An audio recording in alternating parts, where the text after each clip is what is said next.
be published traditionally and get your book out there for the world to read, well, that means you're going to have to send a query letter to get an agent or an editor from a small press. And today we're going to talk about some red flags and some things you want to look out for. Stay tuned.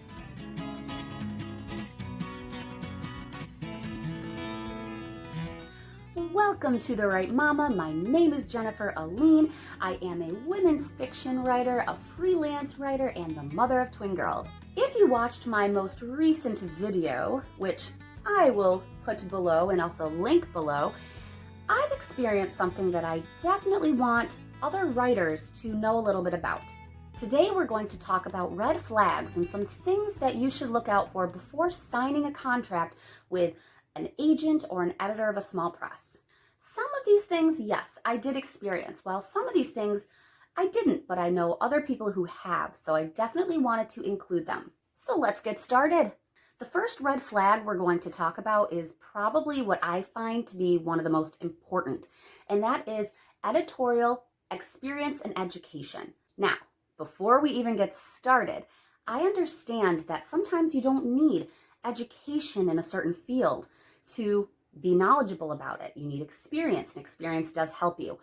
However, when it comes to signing a contract and getting your book baby published professionally, you do want to make sure that your agent or editor has some background, knowledge, education, and experience in the field.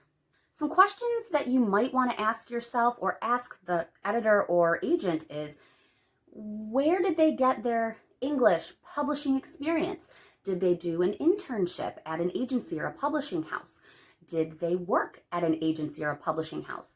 Did they work for a newspaper or a magazine? What gives them the credentials to be a professional in this field? You may want to ask them, how many years have they worked as an editor? What manuscripts, successful books have they edited?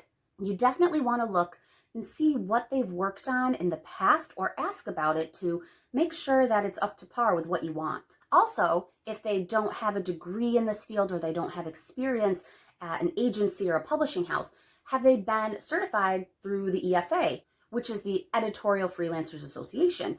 If all or most of those are no's, that's a red flag. Again, if this is somebody who has self-published numerous books and they have not had any mess-ups in their books that you have found and you've looked in the books they've published, then you can trust them.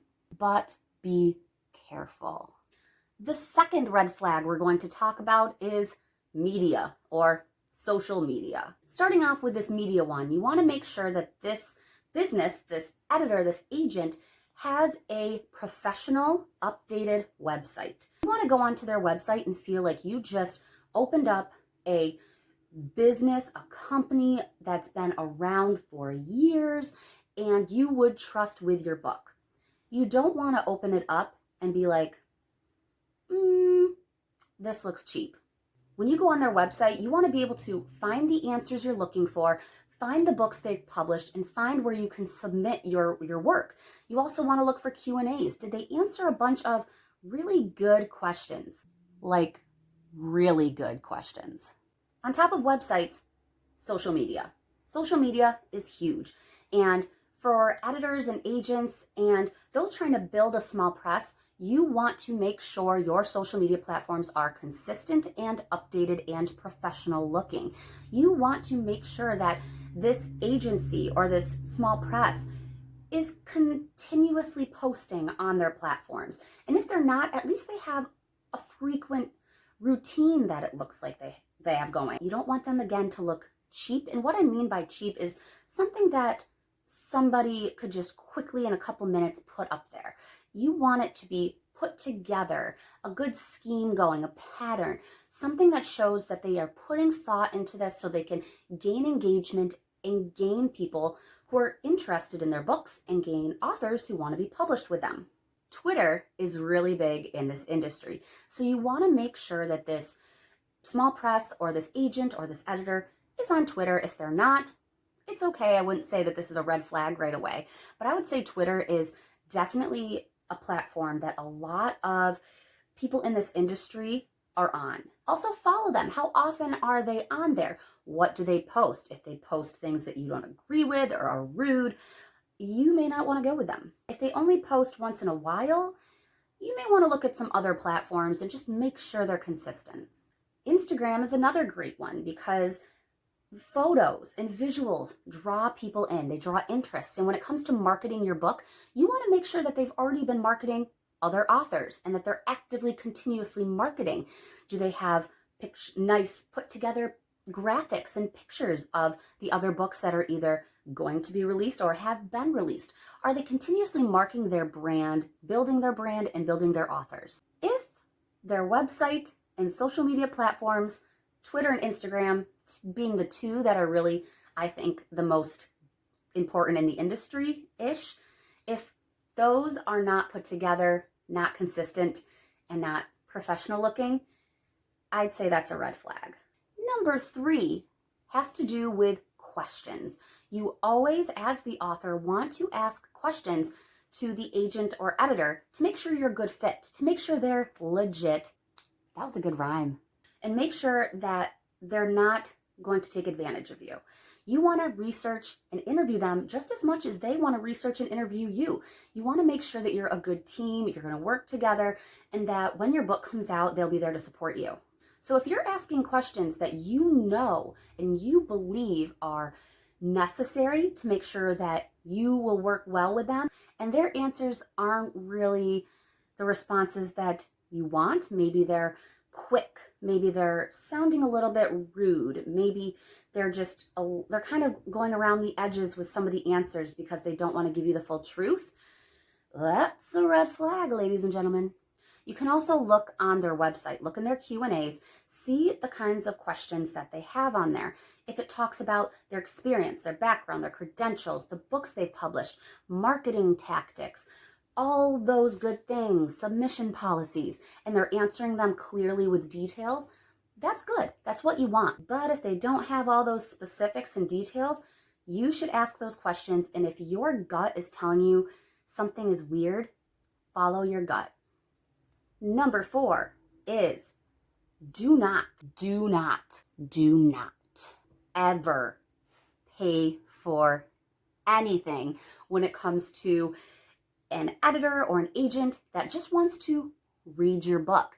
You should never have to put money forward to query. You should never have to put money forward in a traditional publishing sense for your book. You and the team behind the small press or with your agent, you work together. They get some of the profit in the end. That's how traditional publishing works.